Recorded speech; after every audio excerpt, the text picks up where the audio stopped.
Hello, good morning everyone. आज हम lesson number 4 जो दिए जल उठे हैं उसके बारे में हम जो आगे एक पैराग्राफ आपका पार्ट 1 हो गया। अब पार्ट 2 जो है वो आपका अपनी नोट अपनी जो टेक्स्ट बुक है उसमें से निकालो। अब देखो कौन सा पैराग्राफ हमारे लिए आया। तो ये जो पैराग्राफ है कि उसने यात्रा आँखों कौन सी यात्रा करने के लिए धर्म यात्रा करने के बारे में उन्होंने समझाया था। तो अब देखो बच्चों, पेज नंबर है आपका, कौन सा पेज नंबर है वो पेज नंबर आप निकालो। पेज नंबर है 19। उसमें कहा गया है कि वो क्या करने वाले थे महात्मा गांधी जी कि मैं अपनी धर्म यात्रा अपने पैरों से ही करूँगा और हवाई जहाज़, मोटर कार या बैलगाड़ी से करूँगा नहीं।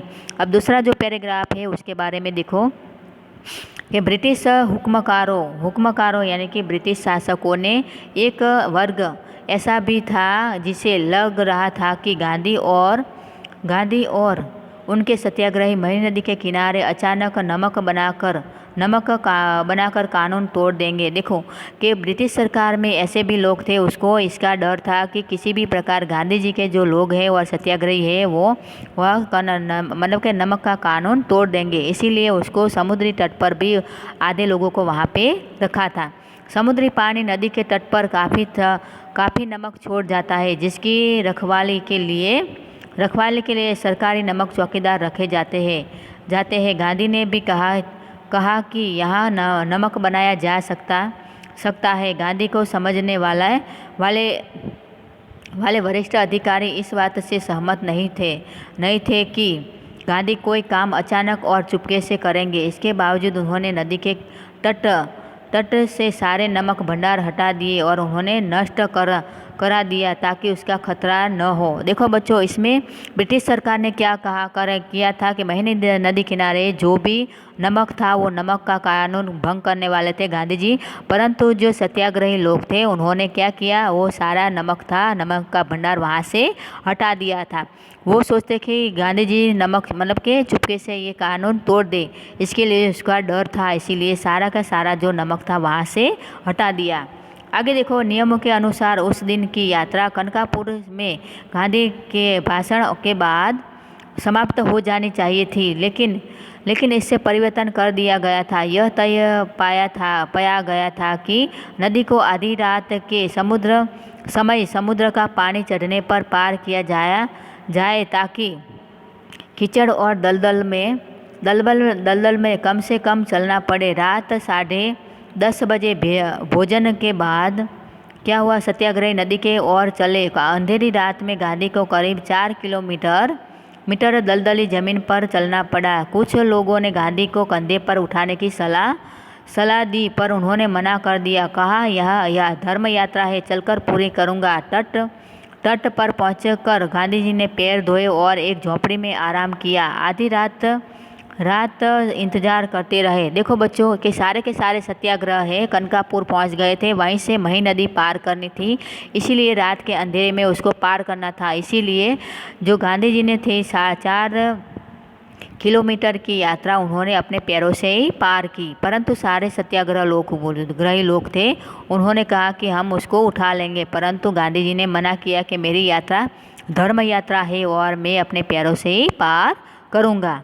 बाद में क्या हुआ कि थोड़ी देर के लिए इंतज़ार करेंगे और इसके लिए बाद में वो लोग वहाँ पे पैर धोकर वहाँ पे थोड़ी देर के लिए रुके। मही के तट पर उसे धूप अंधेरी रात में भी मेला जैसा लगा हुआ था, क्योंकि करीब 20,000 की बस्ती वहाँ पे थी।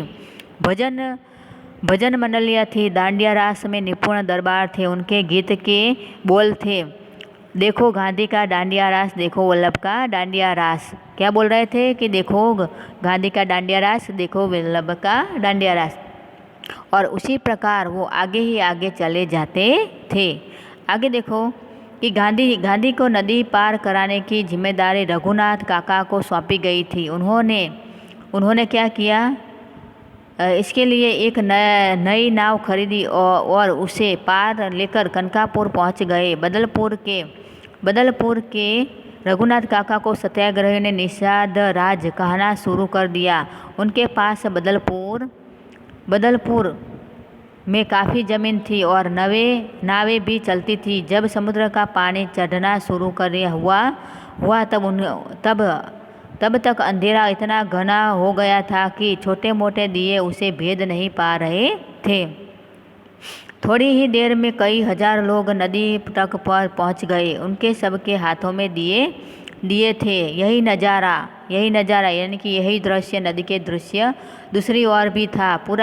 पूरा गांव और आसपास से आए लोग दिए की रोशनी लिए गांधी और उनके सत्याग्रह का इंतजार कर रहे थे। देखो बच्चों कि नमक का कानून तोड़ने के लिए गांधी जी कहाँ मही नदी को पार करके उसी ओर के किनारे पर पहुँचे, परंतु उसी ओर के किनारे पर सारे लोग दिए लेकर खड़े थे और इसीलिए दिए जल उठे इसका लेसन का नाम पड़ा। दिए जल उठे का मतलब है कि हमारा भारत देश स्वतंत्र हुआ, क्योंकि नमक का जो कानून था उन्होंने गांधी जी ने तोड़ दिया था। उसके साथ कितने लोग थे सत्याग्रही? 20,000 लोग थे और इसी के कारण जो ब्रिटिश की सरकार थी उसको नीचा दिखना पड़ा।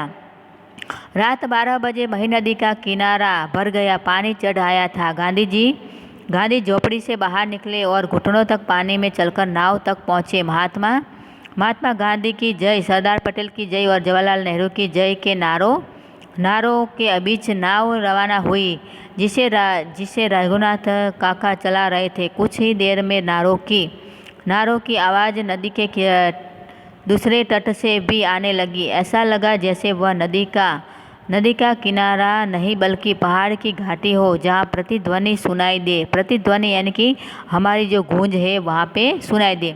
तो देखो बच्चों के सारे जो देश के नेताएं थे, मतलब कि जिसने आंदोलन करने के लिए तैयार किया था, गांधी जी, सरदार पटेल और जवाहरलाल नेहरू, तीनों लोग नाव में बैठकर वहाँ पे पहुँचने की तैयारी की और सारे बाकी के जो लोग हैं सारे के लोग जय जयकार करते थे।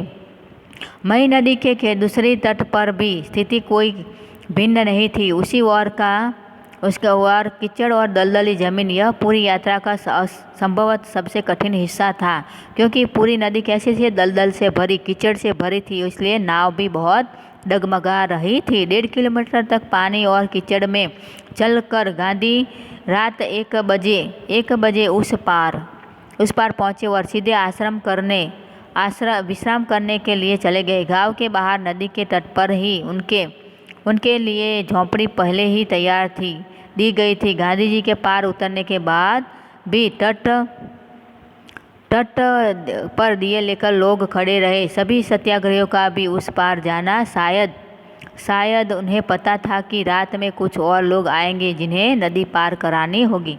देखो बच्चों, इसमें कहा गया है कि सारे के सारे जो लोग हैं कहाँ थे? कि सारे के सारे जो लोग थे उस ओर मही नदी के उस ओर चले गए थे और हमारे देश के नेता ने, मतलब कि हमारे महात्मा गांधी जी ने भारत देश को स्वतंत्रता दिला दी और सारे लोग वहीं पे खड़े थे कि ये लोग भी और भी लोग आएंगे जिसके कारण हम उसकी मदद कर सकें।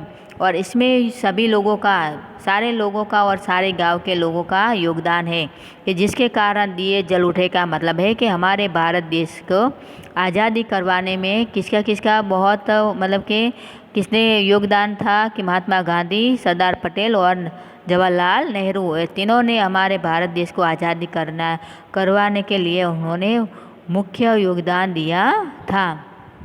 आगे देखो बच्चों कि ये जो पूरा लेसन है हमारे भारत देश को दांडी कूच की यात्रा करके नमक का कानून तोड़ने के लिए किया गया था। कि सत्याग्रह आंदोलन करके सभी लोगों को इकट्ठा करके गांधी जी, सरदार पटेल और सभी लोगों ने एक साथ योजना बनाई और हमारे भारत देश को आज़ाद करवाया। अब देखो बच्चों कि फर्स्ट वाला जो क्वेश्चन है उसमें ध्यान से देखो कि किस कारण से प्रेरित होकर स्थानीय कलेक्टर ने पटेल को गिरफ्तार करने का आदेश दिया था। तो देखो बच्चों, इसमें लेखक ने कहा है कि दांडी कूच की तैयारी के सिलसिले में वल्लभ भाई पटेल को 7 मार्च को रास पहुँचते थे। उन्हें वहाँ भाषण नहीं देना था, लेकिन लोगों ने सरदार को दो शब्द भाषण में बोलने के लिए कहा। उन्होंने लोगों से सत्याग्रह के लिए तैयार होने के लिए कहा। इस कार्य को शासन के विरुद्ध माना गया और यही कारण था कि कलेक्टर ने उन्हें गिरफ्तार करने का आदेश दिया और पटेल को गिरफ्तार कर लिया था। समझ में आ गया कि फर्स्ट वाला जो है 7 मार्च को वो राज पहुंचते थे, वहाँ के लोगों ने उन्होंने कहा कि आप 2 शब्द भाषण के लिए कहो, और ये भाषण था वो शासन के विरुद्ध माना गया और कलेक्टर ने उसको गिरफ्तार करने का आदेश दे दिया। समझ में आ गया। अब देखो दूसरा, जज को पटेल की सज़ा के लिए 8 लाइन के फैसले को लिखने में 1.5 घंटा क्यों लगा? क्यों 1.5 घंटा लगा था? कि जज को पटेल की सज़ा के लिए 8 लाइन का जो फैसला लिखने के लिए 1.5 घंटा इसलिए लगा क्योंकि उस समय उसे समझ में नहीं आ रहा था कि किस धारा के तहत के उस पर आरोप लगाया जाए और उन्हें जेल भेजा जाए। उस समय पटेल को 500 रुपये का जुर्माना के साथ 3 महीने की जेल की सज़ा हुई और पुलिस पहरे में उन्हें बोरसद की अदालत में लाया गया। जज के सामने ही उन्होंने अपना अपराध कबूल लिया था। वह उन्हें कितनी और किस प्रकार की सज़ा दे, ये तथ्य उसकी समझ में नहीं आ रहा था। समझ में आ गया कि उसको कैसी सज़ा दी जाए, परंतु उसको 500 रुपये का जुर्माना देने की सज़ा दी। चला गया।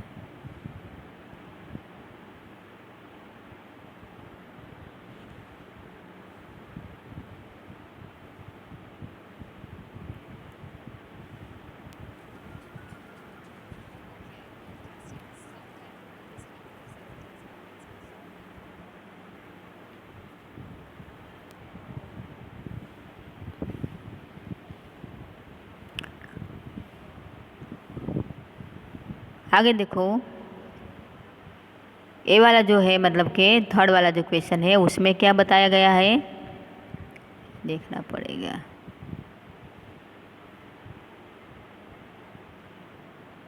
थर्ड में है कि मैं